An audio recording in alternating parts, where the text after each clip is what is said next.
ગત એક વર્ષમાં વડગામ અને પાલનપુર તાલુકામાં સર્જાયેલી પાણીની અછત અને ભૂગર્ભજળ ઊંડા જવાથી જે પાણીની કટોકટી સર્જાયેલી હતી તે બાબતે સરકારશ્રીમાં થયેલી રજૂઆતોને ધ્યાને લઈને સરકારશ્રી દ્વારા 4 મુખ્ય પાઇપલાઇન પ્રોજેક્ટો હાથ ધરવામાં આવેલા, જેમાં Moti Dau Karmavat pipeline, Tindol Mukteshwar pipeline, Kasra Dantiwada pipeline અને પાલારામ મલાણા પાઇપલાઇન પ્રોજેક્ટો હાથ ધરવામાં આવેલા. આ પાઇપલાઇન પ્રોજેક્ટોના ઇન્સ્ટોલેશનની કામગીરી પૂર્ણ થવાને આરે છે. તે પૈકી વડગામ અને પાલનપુર તાલુકાના અંદાજિત 126 તળાવો ભરવામાં આવનાર છે.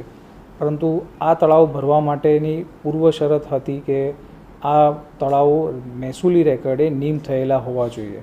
જો એ નીમ થયેલા ન હોત તો આ તળાવો પાણીથી ભરી ન શકાય.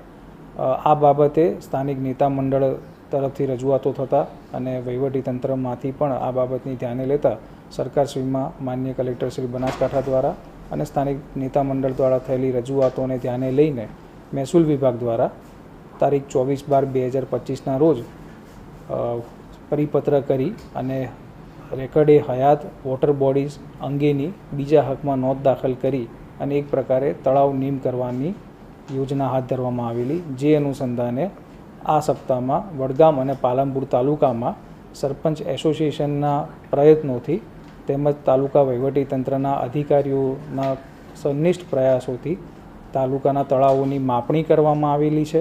એ માપણીની સાથે સાથે પ્રાંત કચેરી પાલનપુરથી અંદાજિત 126 તળાવો બીજા હકના મહેસૂલી રેકર્ડે હયાત વોટર બોડીઝ તરીકે નીમ કરવામાં આવેલા છે. જેનાથી આ 4 પ્રોજેક્ટોનાથી નર્મદાના જે પાણીના પ્રશ્નો પાણી તેનું આ તળાવોમાં ઉમેરી અને વિસ્તારના પાણીના પ્રશ્નોનું નિરાકરણ લાવવામાં આવશે.